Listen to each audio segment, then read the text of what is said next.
நம்ம இப்போ ஐடி டூரிங்கில் இது பார்ட் 5 வீடியோ. இதில் வந்து நம்ம வந்து என்ன பண்ணோம்னா 2 ஐடி பார்க்க போகிறோம். அதில் ஃபஸ்ட் ஐடிக்குள்ளே என்ன பண்ணிப்போம் போய்ப்போம். இவரோட ஐடி நேம் வந்து பார்த்தீங்கன்னா டிஎன் ஃபயர் அப்படின்னு வச்சுருக்காரு. இவர் ஐடிக்குள்ளே என்ன பண்ணிப்போம் உள்ள போய்ப்போம். இவர் ஐடிக்குள்ளே பார்த்தீங்கன்னா எமௌண்ட்டு நல்லா வச்சுருக்காரு, ட்ரெஸ் கலெக்ஷனும் ஓகே. அதே மாதிரி ஒரு ஐடி லெவல் 49, லைக் 631 வச்சுருக்காரு. ஓகேங்களா, அடுத்த ஐடிக்குள்ளே போவாங்க.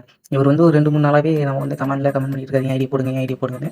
இப்போ அவருடைய ஐடி தான் போட போகிறோம். ஓகேங்களா, இப்போ எப்போ போல் உள்ளே வந்தாச்சு. நம்ம இவரோட ஐடி நேம் பார்த்தீங்கன்னா லவ்லி அப்படின்னு போட்டு ஒரு ஹார்ட் வச்சிருக்காரு. இப்போ என்ன பண்ணிப்பா இவரோட ப்ரொஃபைல்குள்ளே நம்ம பண்ணிப்போம் நம்ம போய்ப்போம். இவரோட ஐடியில் என்ட்ரன்ஸில் சோனா வந்து சொல்லிங்களா அதை தான் வச்சிருக்காரு. சூப்பர் ப்ரோ, நல்லா இருக்குது. இப்போ எடுத்துட்டீங்க, நானே இதெல்லாம் எது எடுக்கிறதே இல்லை. கன்ஸ்லாம் பயங்கரமாக வச்சிருக்காரு. இதை பார்க்கும்போது எனக்கு எப்படி இருக்குது தெரியுமா?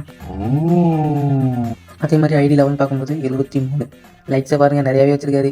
ஓகேங்களா, எமௌண்ட்டு சூப்பராக இருக்குது. அதனால 6 இயர் ஓல்டு பிளேயருங்க வேறு. ப்ரோ சூப்பர் ப்ரோ, நல்லா விளாடுவீங்க போறீங்களே. எமௌண்ட்லாம் பார்க்க வச்சுருக்கீங்க. 6 இயர்ஸ் ஓல்டு பிளேயர், செம. இவரோட கில்டை பார்ப்போம் நம்ம எந்த கில்டில் இருக்காரு அப்படின்ட்டு. இவரோட கில்டு நேம் பார்த்தீங்கன்னா இல்லை புரியல. ஆரம்பமே அமக்கலமாக இருக்கு. ஐயோ வேற மாற்றிங்க, இதெல்லாம் என்ன படிப்பானா?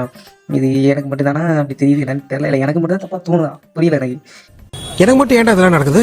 கொஞ்சம் கில்டு நேம் கொஞ்சம் டிஸ்ட் ஆகிப்பா. கில்டு லெவல் வந்து 5 வச்சிருக்காரு. ஓகேங்களா, கையில் போக்கிற பட்டியாக வச்சிருக்காரு. சரி பாருங்கள், அடுத்த வீடியோவில் சந்திக்கலாம். அடுத்து யார் யார் ஐடியா பண்ணுமோ கமெண்ட் பண்ணுங்க. பாய். நன்றி நன்றி நன்றி. இதை தவிர எனக்கு வேற என்ன சொல்றதுன்னு எனக்கே தெரியலங்க. வர்றேங்க.